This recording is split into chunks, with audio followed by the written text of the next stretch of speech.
Hello, this is Jed Brewer with Study Groups and Below the Line Club. I hope you had a great Father's Day weekend last week. We're continuing on in our webinar series talking about data and technology as we think about our industry, the convenience store space, and how it is changing. There's multiple ways it's evolving, but one of the ways over multiple years is continuing to embrace technology and data to make ourselves more efficient and also to better serve our customers. And today we're going to talk about two strategies that people are using. And if we think about the convenience store, really we have the outside where we're selling fuel, and then we got the inside where we're selling all of our inside products. And how do we better utilize technology and data to maximize both of those areas, the outside and the inside? So really pleased to have our first presenter, who's Mark Truman, and Mark is the Chief Revenue Officer at Edge Petrol. And Mark's background is in data and market analysis. And just briefly a little bit about Edge Petrol. They're a startup company and started in 2017 out of the UK, so across the pond. But a global company, work in a lot of different countries, and have been recently moving more into the United States and working with convenience operators here in Europe and elsewhere. They work with a lot of essentially convenience stores. Markets are a little bit different in places. They have independents and oil companies and so forth, but their focus is exclusively on fuel and helping firms get better with fuel pricing and using data to ultimately optimize their fuel pricing decisions. So Mark is going to share a little bit about what we as retailers can do to ultimately improve the forecourt and make more strategic decisions, and what kind of technology and data is out there and what we should be looking at. So it should be very interesting. And then we'll pivot and talk about more the inside of the store and have a few different people representing two companies that are closely tied together. I'll talk a little bit more about them later, but we'll have David Bachand, who's a national account manager at Clinton Electronics, and Clinton Electronics manufactures a lot of electronic products, signage, etc. And then CBE is a partner of theirs who Rick Cook is with. And we'll also have Dan Clinton, who's vice president at Clinton Electronics. I'll share a little bit more about them, but the big picture that we'll be talking about is, all right, we've got all these customers on the outside. What can we do to bring more of them into the store?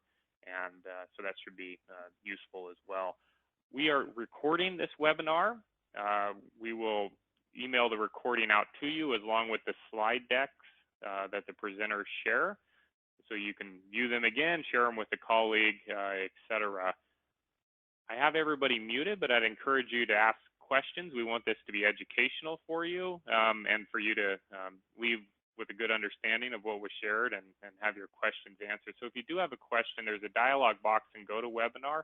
Feel free to type those questions in. I will be able to see them, and I will do my best to relay them to the respective presenter at the appropriate time. So with that, Mark, I'm going to flip controls over to you and allow you to be the presenter and lead us through really talking about the outside. What data do we have, and how can we utilize the data that we do have in our fuel pricing strategy? You get some value out of it, and if you don't, feel free to challenge me via the question panel. I'm always happy to answer some questions.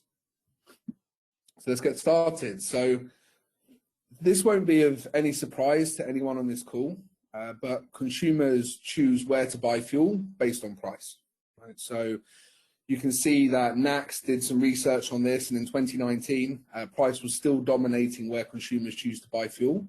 But that was actually down from 71% in 2015. So before COVID, this trend was changing alongside consumer habits.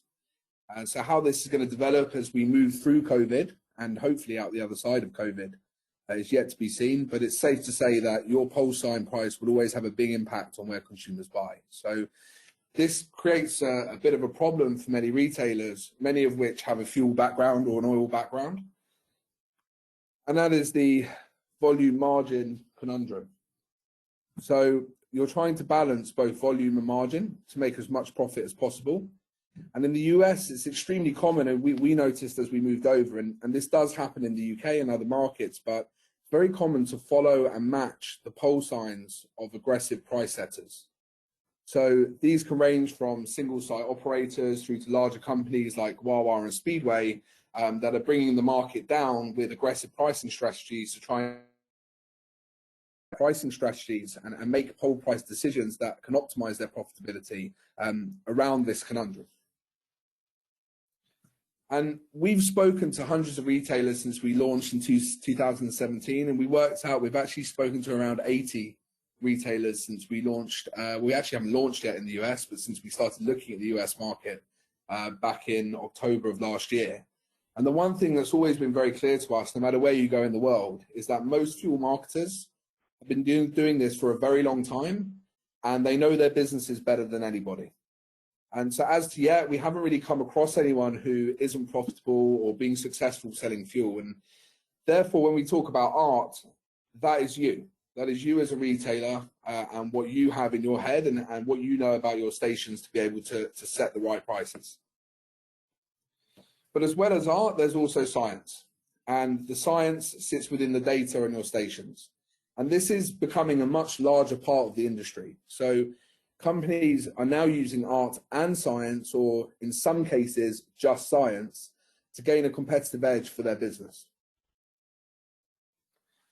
And that's what's, that's what feeds ultimate profit, right? And the question is, what's the science and how can you use that science to increase your profits, right? Some of you will be using lots of these things already. Others will be more arty, if you like, but there are ways to try and increase those profits without coming too far from your current pricing strategies. So when we talk about science, it can be used for both deciding and implementing strategy and pricing. Okay, so there's two sides that it can be used for. And when we talk about deciding strategy, they're influenced by two things: objectives and capabilities. So objectives are very much determined by you and your situation. So you'll have financial objectives, you'll have certain business ambitions, personal goals that all determine what you want to do with your business. And this is information that rests mainly in your brain. It's still information, but it's in your head, and it's therefore more difficult to create insight from that data. Whereas capabilities are influenced by other data. So this data sits inside your business and determines what your business is capable of and how to actually reach those objectives. And when we talk about those capabilities, we're talking about some of the things, and I'm sure you'll cover some of this in the second half of this webinar as well, about what actually is your station capable of. And you've got your brand, your location, facilities, shop offer, grades and competition and regulation. And a lot of these have been your choice, and you might not realize it, but you've already been using data every day since you started working in fuel. So your brand, you've chosen that brand for a reason, or you've stayed unbranded for a different reason because you think you're making more money on the unbranded market. You have an idea how your site reacts to your location, the type of customer that comes to your facilities. You know how much your shop does and how important it is to your profits. You know which grade you sell and the spreads you set them at between the regular grade and the premium grades. You're looking at your competitor prices probably every day, and you're going to be aware of the industry regulation because, well, you have to. But what these things do is also influence customers and determine how sensitive your site is. So what we'll look at is, what have the most successful retailers we've come across, customers and non-customers, what are they doing to set site strategies and be successful in that? So we found the most common, some of the most common strategies that are in place. The number one is always price matching. So that's the first thing that always comes up. I match my competitor's price. I'm sure there's a lot of people who have that strategy at the moment, and frankly, you'll probably make a profit doing that, right? Even the guy who's setting the price, hopefully, depending on your market, hopefully he's smart enough to look at his margins to know that he's making money, which means you're probably making money from fuel as well. So it does work, but this is the most common strategy we've come across, followed quite closely by undercutting, so trying to be the cheapest in the market. And a lot of the time, that strategy is taken up by larger companies with great in-store offerings. Wawa, Speedway are two that come to mind. where they're just trying to be the cheapest in the market because they've got huge multi-acre sites and they're trying to eat up all the volume from the market. And then you've got a very brave retailer, somebody, we call it standing tall. And this is a retailer who doesn't think about his competitors' prices, but only thinks about his own margin or her own margin. And that can work really well in some markets, but that can also be a bit of a self-fulfilling prophecy in other markets. Less common, we have consistent pricing. So if you have a number of stations that sit within one market, maybe all under one brand, to keep those prices the same between those stations so that you build a brand image and trust with the customer is something we've seen, and it tends to work with kind of family-owned brands. One which springs to mind is Hafner's, which was bought by Energy North a few years back. For the best part, they've maintained pretty consistent pricing across those 15 stores, which are all in and around a small town. So there is some trust that you bring for your customers to doing that, and that means that you can move prices up and your volumes won't change that much. Weekend pricing, we actually did this with a couple of customers in the UK, and the results were pretty interesting. And whether it will resonate in the US, we're yet to see.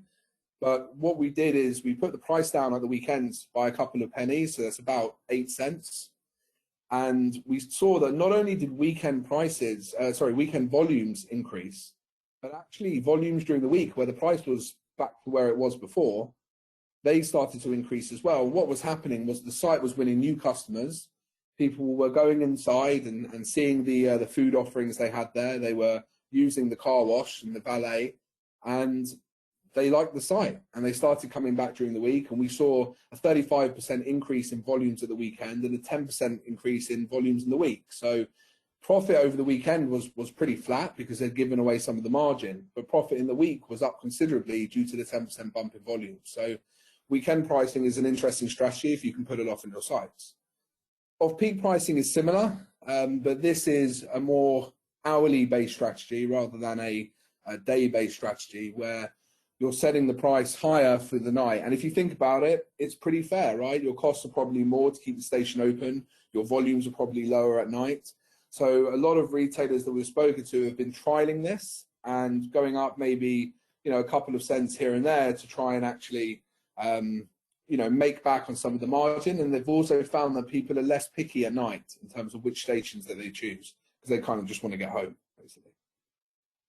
Spread optimization is a really interesting one. So my 87, my 93, what spread do I want to put between my regular grades and my mid grade and my premium grade? And what we found is that most of the time people will just set a standard spread. They'll move the bottom grade and the other ones will move up and down with them. Optimizing those spreads is looking back at that data and saying, well, actually, if we were to increase that spread, would it have any material impact on the volume? And also, typically, I've seen a couple of sites that have them on the pole sign, but typically what's required to go on my pole sign is my regular grade.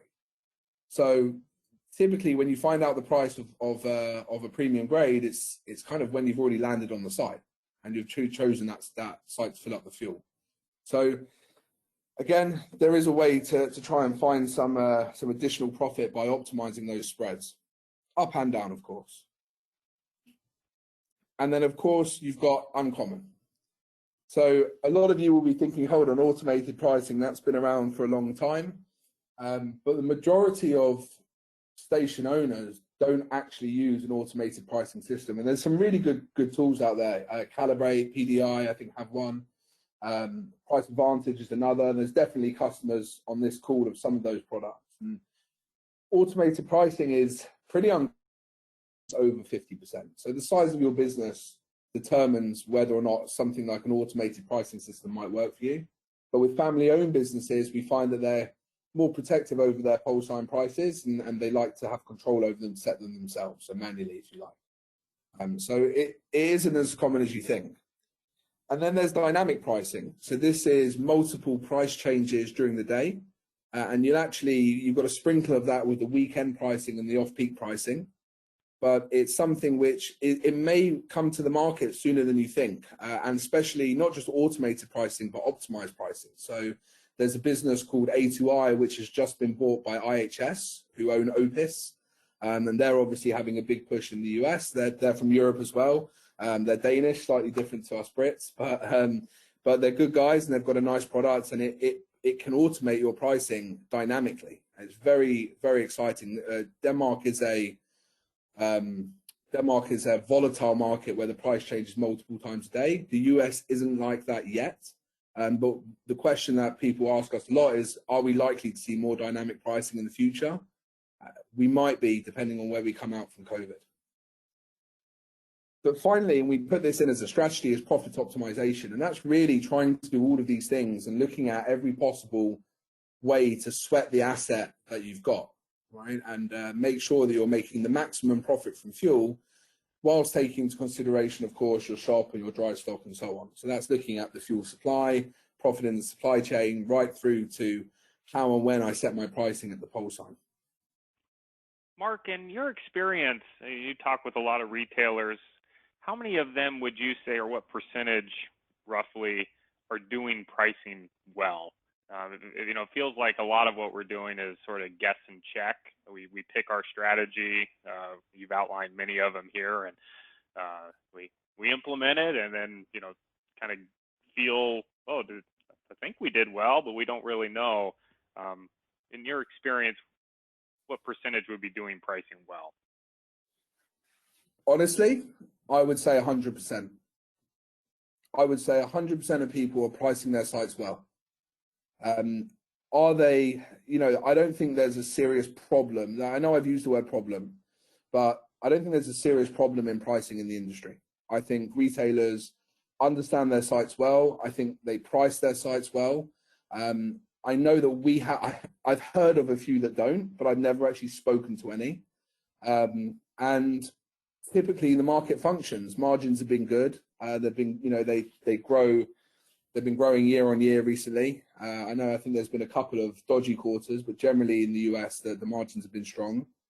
And I think most companies are very good at it. Are they optimizing the potential for their sites? No.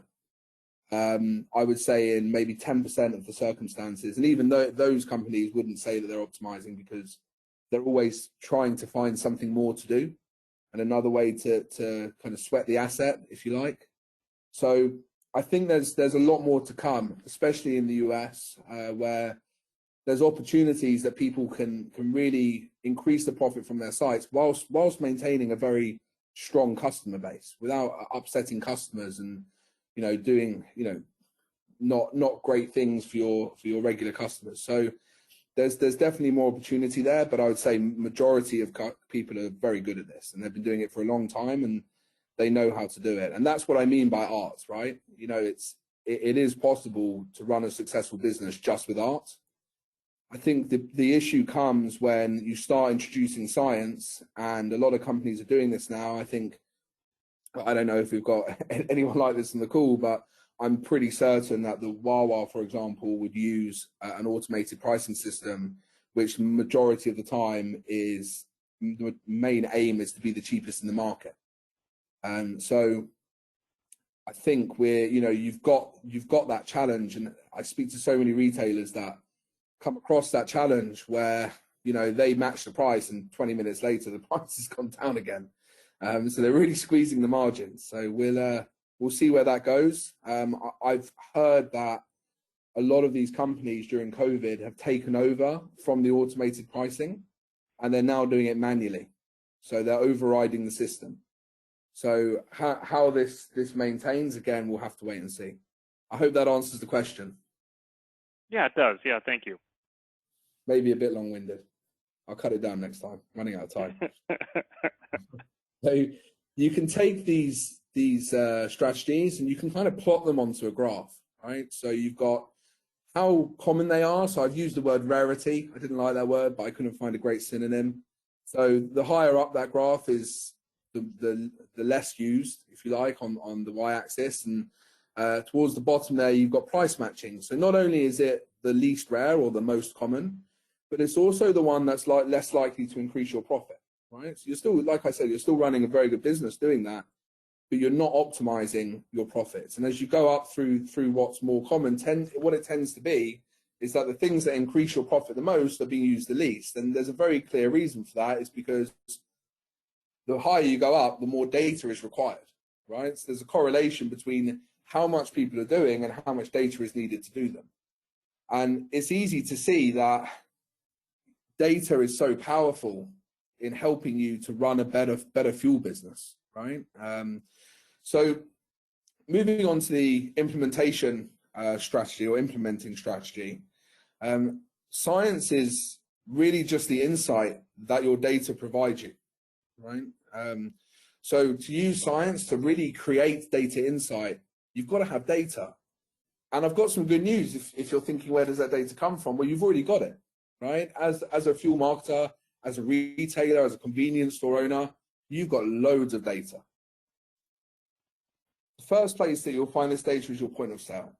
So you have millions of transactions coming through this. And you've probably heard the expression, data is the new oil.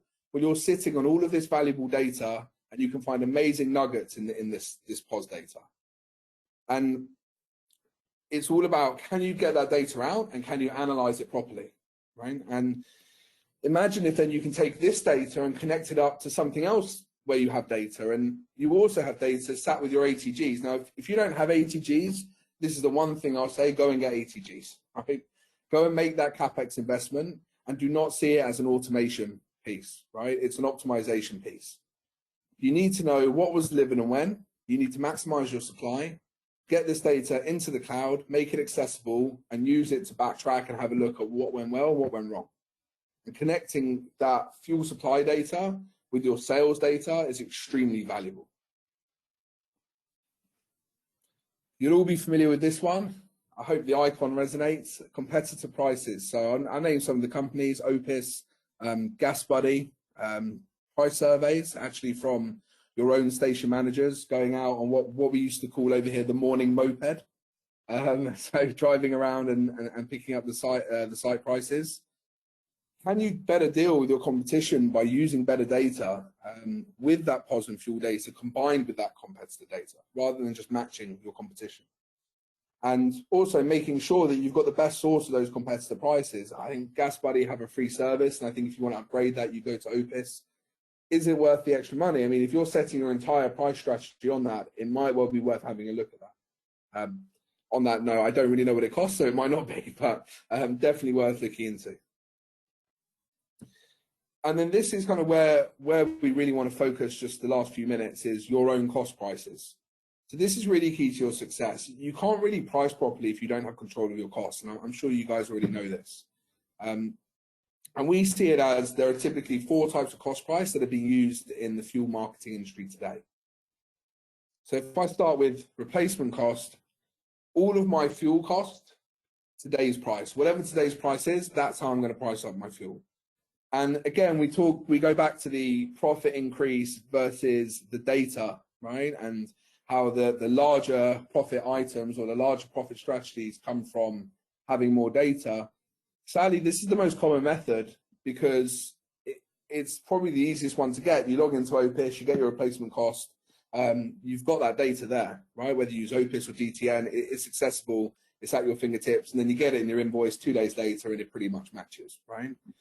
And also, it's not a bad way of doing it because it aligns your margin to where the market is today. But the problem is that by not taking into account your actual deliveries, you might not even had a delivery today. You could be getting a totally different margin than the one you expect. And that can't be good for your pricing decisions. For anyone who's ever said to me, I match my competition, I always ask the question, how often do you look at cost prices? Every single one of them will say, every day I look at cost prices. And I say, why? And they say, well, that's how I make money. So it's already forming part of your decision, whether you realize it or not.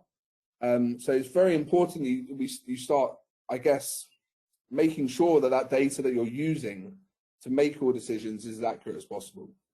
And already some people are doing some cool stuff, right? So you also have last delivery costs.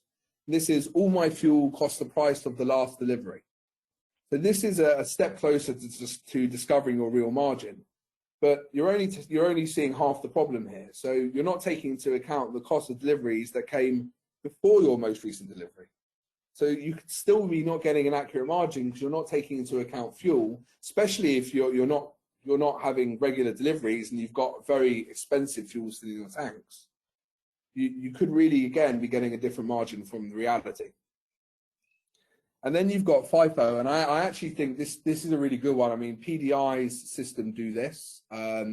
They have it's kind of a stepped FIFO system to work out cost prices. And the problem with saying the fuel that I receive first is the fuel that I sell first is that you can get very big jumps in cost price as you move from one fuel to the next, right? So if you have deliveries days apart and costs have moved, your margin is going to jump considerably too. And I'm sure you all have in your head some sort of margin target that you want to be making. So it's very difficult to smooth out your pricing decisions to stay near your competition and keep customers happy. But the advantage is this probably aligns closest to your accounts. So if that's important, that's a good way to do it. And then finally, you have blended cost. And this is possible with some really clever spreadsheet working to get end of day or yesterday's number, but typically you need some software for this. And a blended cost provides a much smoother cost price transition and is probably a true representation of the fuel that's currently in your tanks. So let me explain. So very quickly, we have one delivery of 1,000 gallons at $1.50 per gallon. And then we have another delivery of 1,000 gallons at $2. I shouldn't say cents per gallon, really. Maybe it should. 200 cents per gallon. Then our blended cost is $1.75 across those 2,000 gallons. But then, as you all know, fuel leaves the tanks. So let's say we sell 500 gallons today. We're then weighting and blending that again. So my cost now is 1.875 for those 1,500 gallons. And this makes a really big difference into how you view your cost prices. And I'll show you our UK, from all of our UK customer base, their replacement cost versus their blended cost. So the green line is the replacement cost, which the majority of the market currently uses. And the blue line is the blended cost. And this is back during when the UK went into lockdown on March 9th, around the same time, conveniently, that Saudi Arabia announced they were ramping up oil production and the markets crashed and things dropped very heavily. And if you just take note on March the 16th, you're seeing a huge, that was on average, it was about 4 or 5 pence, so maybe 20 cents per gallon. But we were seeing customers that had a 77 cents per gallon discrepancy between their replacement costs and their blended costs. So what they thought the cost was and what was really in their tanks. So it's just to show there. I guess, look, this is the way Edge do it, and of course I'm favourable towards that. But there are different, there are different ways of doing it, and what works for you is more important than what works for us, right? So there's just options out there, and I guess that's what we're trying to get the point across to. So just to wrap everything up, a few key takeaways. First of all, you guys are already using data, so don't be scared of it. Don't shy away from it. You've already been using it. You've been using it for however long you've been in this business, and you're good at it because, like I said to Jed when I was asked the question, everyone is doing a good job setting their prices. And don't tell yourself off the back of this presentation that you're not, because you are, and there's just some opportunities to optimize that are out there. But saying that, if you don't take advantage of the science, your competitors probably will, and in most cases they already have. So take a look at what you're comfortable with and where you think you could add some value, and hopefully that'll help. Saving staff costs is very minimal cost saving versus what it costs you to actually implement tools, including time. So think of it as an optimization, and if you can't see the return on investment or how you specifically will get a return on investment, it's probably not worth doing. So Mark, I know we got to move on here, but I just want to make sure I get the key takeaways summarized. So if I'm already doing a good job fuel pricing, but you're saying there's still additional opportunity there and I need to optimize and not automate, what specifically does that look like? What do I need to do now that I'm not doing presently or doing today? So it's probably more around your thought process on investing rather than doing something different. So we've met up with a lot of businesses that have ATGs, but the station manager has to go press a button to get the actual reading from the tanks. No one's using that data, right? You've automated something. You might have to have one less person on site because no one has to go and take the dips every hour. But there's nothing. You're not getting anything out of it, right? All you're doing is saving, in reality, a minimum wage headcount, right? And the data that is being wasted. And I think if you're able to connect that up to the cloud and start looking at that data and finding trends in your data and, looking at your fuel supply and your cost there, I guess what I'm trying to suggest is a bit of a change in mindset, which is moving away from, I need to automate my tank gauge, or the pole sign price is another one. Electric pole sign prices, being able to change them remotely is great, but there's no point if you're just going to end up matching in competition anyway. So how are these things? And I really feel like the second half of this webinar will touch on this as well, even though I haven't seen it or heard it. But how can you actually, use this investment you're making to make more money rather than save money? Does that answer your question? Yeah, well, a little bit. I'm still trying to figure out, I guess, where is that opportunity on the fuel side for me to improve what I'm already doing if I'm doing it well. I hear you say use the data that you have and optimize, not automate. I was just curious what that is that I'm optimizing. Well, which of these are you doing? I mean, that's a great question that you can take away and ask yourself, right? Are you coming in and just price matching every single day? Well, if that's the case and that's what you want to do, then that's you're going to run a decent business. But you're passing on all the other opportunities to make profit that sit on this screen. So I think that could be a key takeaway as well. If you're looking for specifics of things that you can do and try, you've got kind of 7 or 8 of them in front of you now. Mm-hmm. All right. Well, thank you so much, Mark. Appreciate everything. And if you have questions, of course, feel free to type them in. And we're going to pivot now.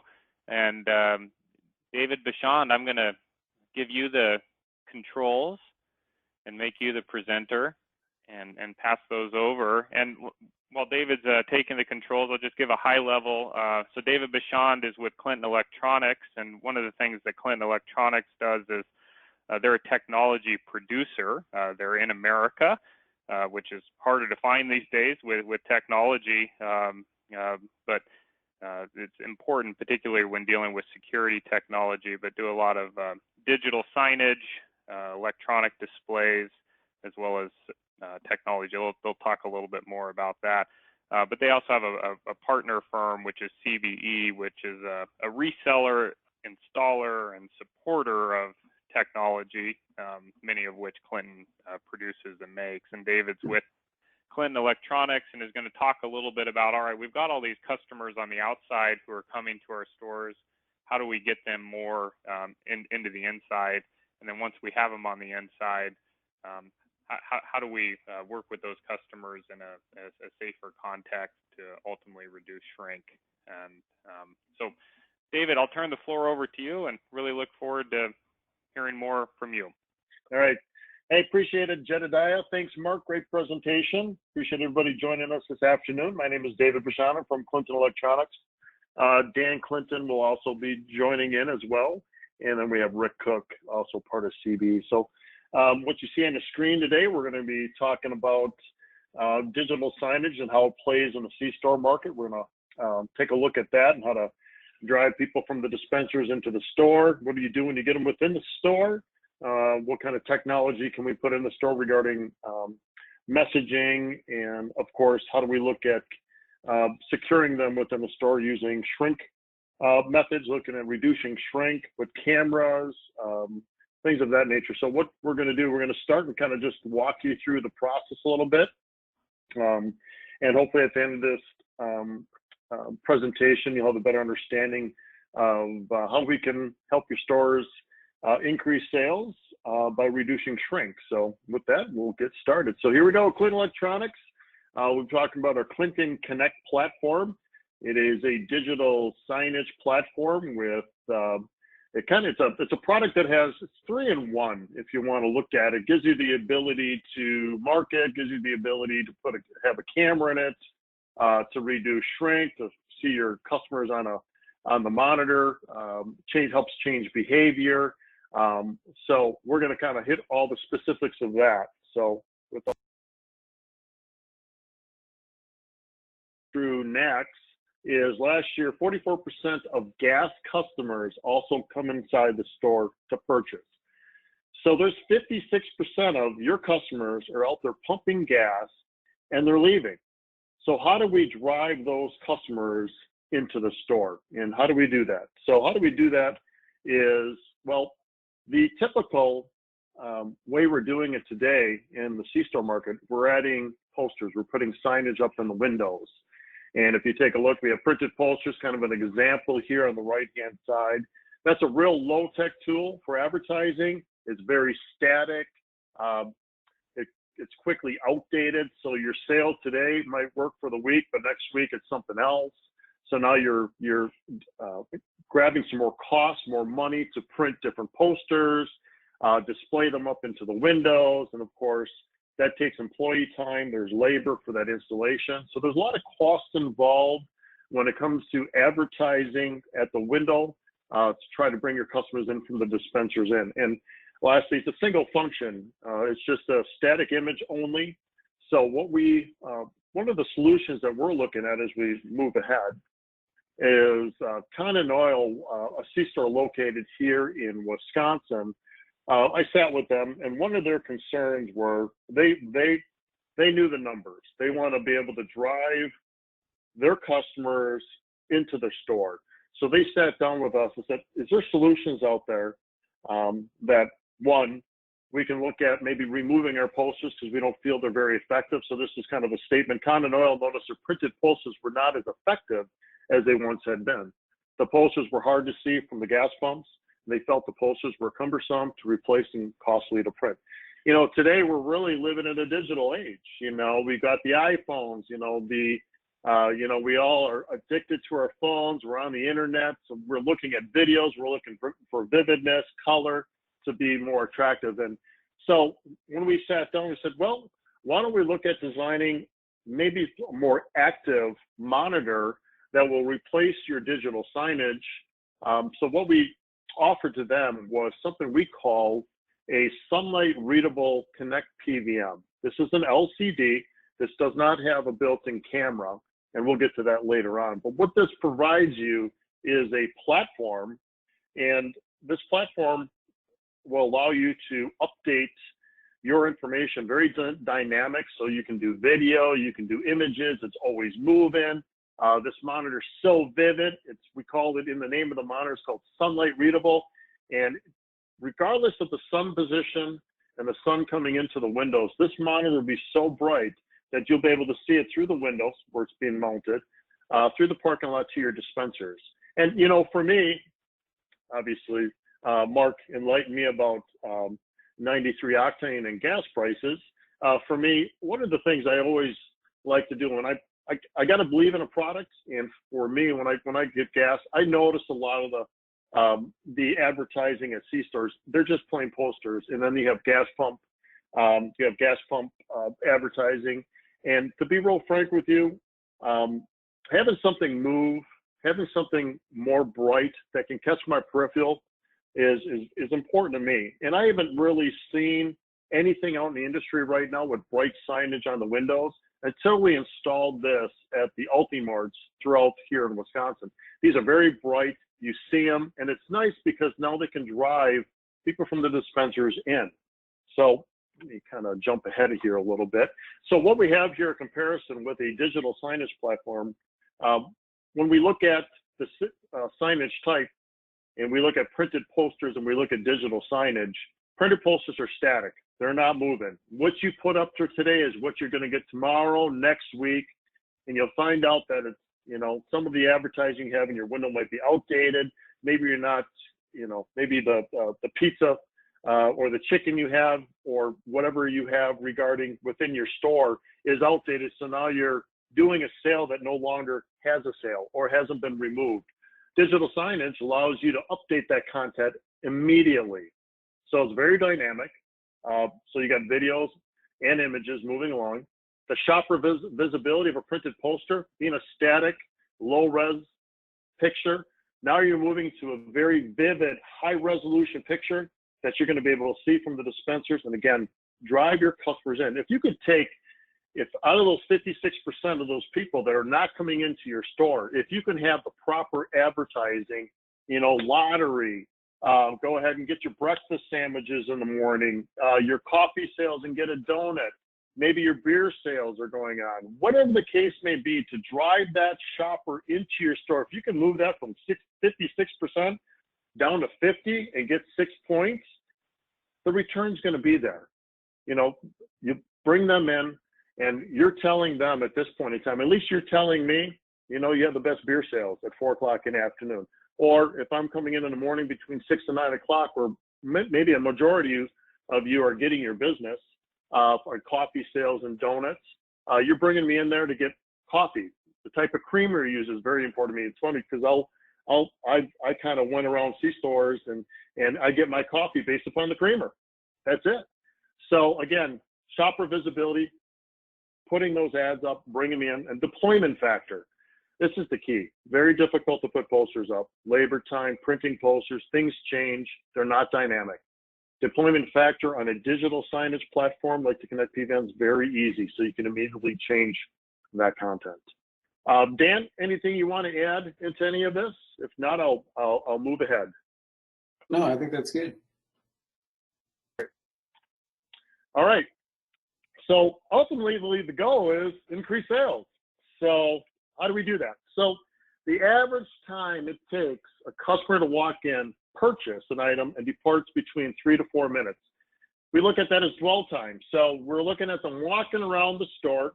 We're looking at how long they're going to stand in front of the POS. And this is information, again, from our last slide, came from NACS 2019. So here's the speed metrics research from NACS. So as we get them into the store, let's tell them what to buy.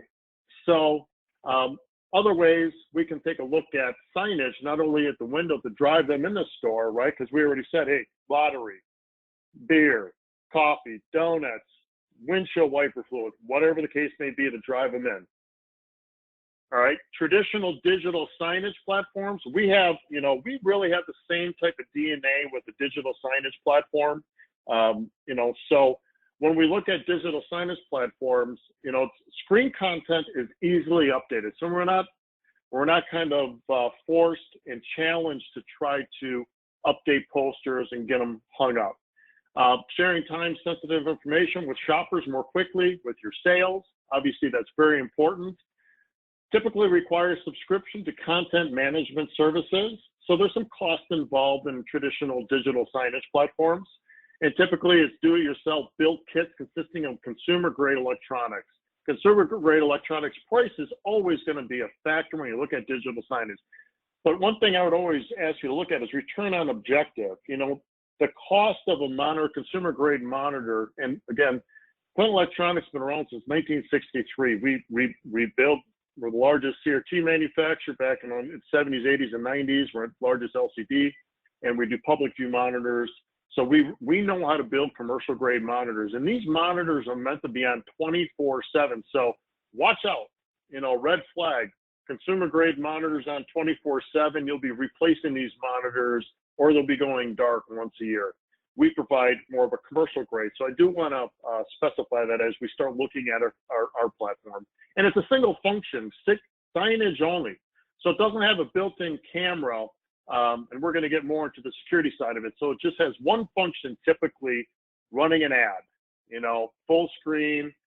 We call that a landscape mode, where our monitors are portrait. And I'll show you what I mean here in a second. Dan, you may get into this in a second, but what kind of lift do people see, either increased foot traffic or increased sales when installing some of these solutions?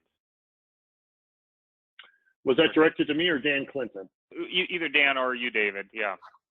Yeah, I think a good example of that is the Ultimart scenario. They first started out with a simple digital signage unit right inside the store, and they saw it was so effective that they went ahead and outfitted all of their stores with the sunlight readable units in the window. So, and they did that within a matter of months. So they saw an immediate return on investment, and they actually moved forward with the platform to expand it throughout the store as well. So it's just another tool that they can use to push out the information, the weekly specials to their customers, and get more visibility within the store.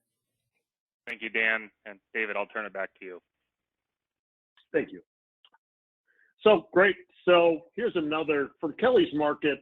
Kelly's Market, they came to us again. They were looking for a solution. And what they found out, a lot of the solutions out there when you deal with digital signage, they wanted a turnkey system, easy to use digital signage platform to help with in-store promotions of products and services. Ideally, they wanted solutions to not have any additional monthly fees or costly loans. Did they send out those ads on a timely basis?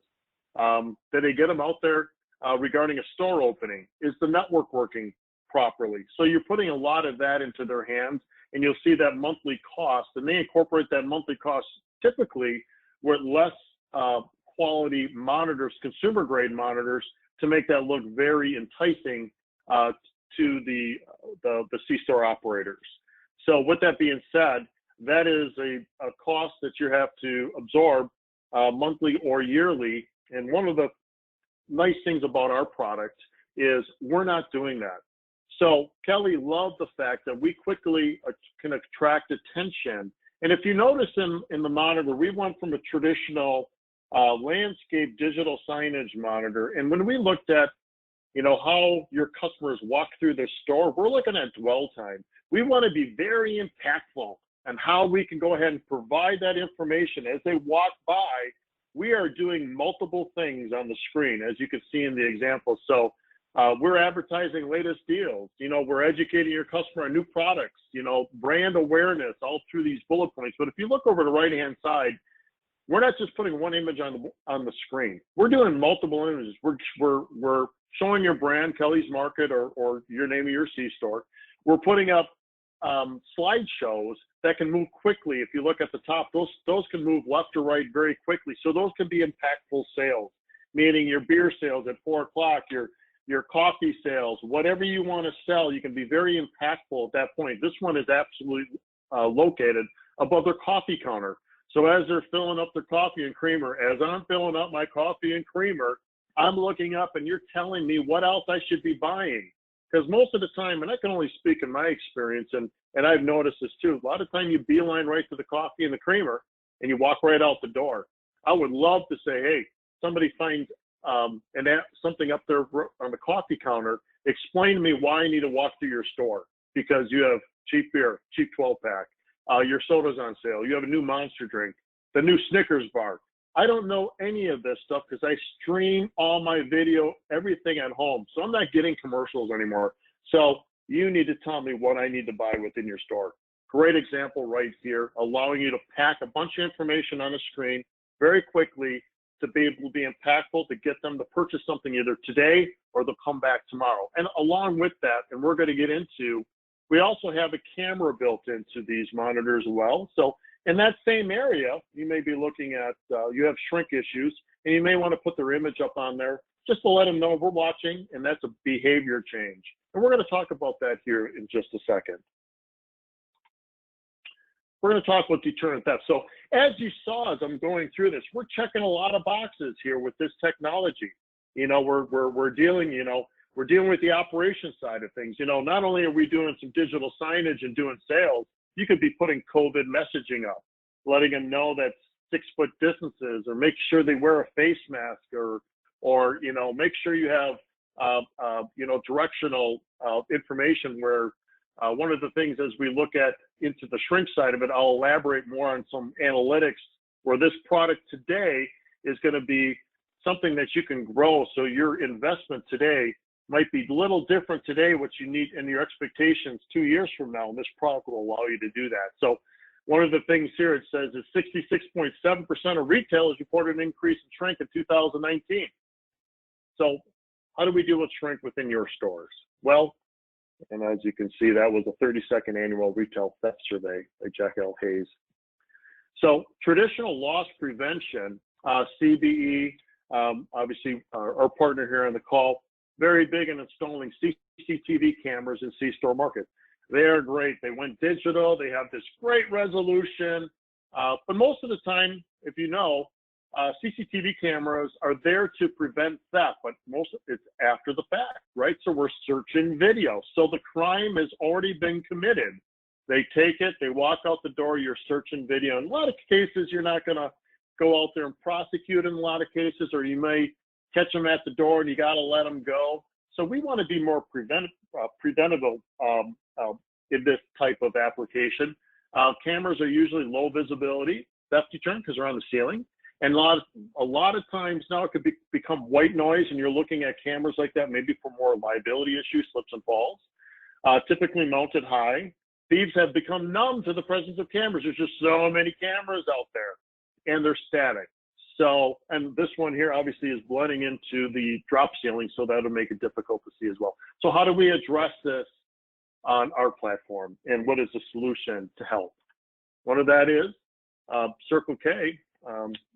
CB is the integrator for Circle K. We work with them very close. And one of the things they came to us is they were seeing some high shrink. So Circle K wanted a small PVM to deter candy aisle theft. They also wanted to leverage the space with marketing dollars to promote candy bar sales. So we put a monitor in their candy aisle. So it's being installed on their network. They actually manage all their content. They deploy the information to their monitors. And what it is they have a monitor there very close. If you take a look at it, that monitor is down at eye level. So what we're doing with our platform, as you can see, video advertisement helps promote sales of specific items. You know, go out, maybe go to Snickers and leverage them for advertising so they can pay for that. It has a low angle camera. So what's nice with low angle cameras is we work with the Loss Prevention Research Council. So I go down to Gainesville, Florida, and we deal with the bad guys. We call them red shoppers and green shoppers. The red shoppers are coming in there to take from you. They have bad behaviors. What we've learned with public view monitors, once you bring that camera down low and they see their face, instant change of behavior. So what they thought they were going to do, come in there and steal from you, they will second guess it now, because now their image is on the screen. Not only is their image on the screen, now we're trying to sell to them. So again, there's a safety side of it. We're going to reduce shrink because the bad guys saw their face. So as you can see, live view cameras act as an active preventative theft deterrent. Now, to add a little bit more into Circle K, they've elaborated a lot more within their Connect PVM, putting Connect PVMs as they enter into the front entrance. We have something called virtual greeter. They're actually greeting them as they walk in. Welcome to Circle K. And they're looking at some other applications as well. So with that platform, what I want to make sure you're aware of, this platform is an intelligent platform. And what your investment today is, if you look at standard digital signage, you're getting a monitor and getting your signage. Doesn't check a whole lot of boxes. With this platform, you're getting your digital signage, you're getting your security, you're getting ability to update, you're getting theft deterrent built into it. But it also has the analytics built in. So it has visual theft deterrence, having the camera on the screen. By the way, you don't have to put the camera on the screen. We allow you to keep that camera down low, and you can just populate that with all advertising. And then certain areas where you do have some high theft or armed robberies, some holdups, you may want to have the camera image up there, and high shrink. What you see here is a green box going around a face. So what that is we call that face detection. So as you walk in, immediately detects your face. The bad guys do not like this because they have an assumption that somebody in the back room is watching. So that adds a whole nother level of intelligence to this monitor to prevent the bad guy from doing something wrong. Just think if a bad guy came in there and wanted to do an armed robbery. Lord knows we never would want that. But if there was a box to draw around their face, they may think twice of taking that gun out of their holster or doing something wrong. Camera is always watching no matter what content is shown. So no matter what you have on the screen, that camera is going back to your DVR or your NVR, recording your images. And again, it's achieving a low angle face shot. So we're bringing that camera down low where traditional CCTV cameras are up high in the ceiling, and we're bringing it down low so the bad guys can see themselves on a screen. To add a little bit on this, this monitor allows you to control an Internet of Things. So it does more than just draw a box. It can actually talk to other devices in the store. If it saw somebody walk in the door, if you arm your alarm system or disarm your alarm system, you can tell if it changed a message on the screen. It's just a real flexible platform and allows you to grow with your needs as you move along. So PVMs versus traditional CCTV cameras, product types. PVM, you bring them off the ceiling and you bring them down low. You have that very low angle. There's your deterrent, your sell-in. You have a camera image on the screen. The bad guys don't like that. CCTV cameras traditionally up in the ceiling becomes a lot of white noise. It's after the fact. Shopper visibility, PVM down low. It is a very high. You will see it when you walk in. You'll see the marketing information, messages from the CEO, COVID messaging, selling beer, whatever you want. So you'll see that with the camera image. CCTV camera is a low visibility because it's up in the ceiling. Deterrent factor very high. We are changing their behavior. We are stopping them from stealing. CCTV low, they may already take it, walk out the door. A lot of it's after the fact. Dan, I know I didn't bring you into the last one. I do want to bring you in. Is there anything you would like to add? Maybe I missed a little bit. Yeah, I mean, it's a tool for the retailer to do whatever they want to accomplish with. It can't, it can be loss prevention, it can be marketing, it can be a lot of different things. And, there's a lot to this product. And, as David will allude to here, if anybody wants to get more information on it, we could do a demo on the software.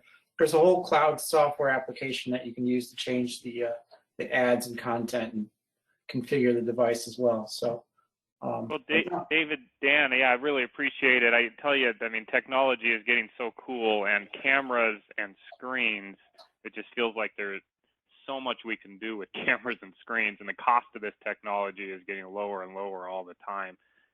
So as retailers, we got to continue to keep our eyes out for emerging technology such as this to ultimately help us run better businesses. And I just want to again say thank you to our presenters, Mark Truman at Edge Petrol, David Bachand, Dan Clinton at Clinton Electronics. I'll send out the recording and the slides of this. You can see the contact information here for Clinton Electronics. I'll also push that out to you, as well as Mark's contact information. If you have questions for any of these presenters, I know they would be more than happy to field those questions and help you as you improve your business. So thank you all for being on the call, and hope you have a great day. Goodbye. Thank you. Have a great day. Bye-bye. Bye.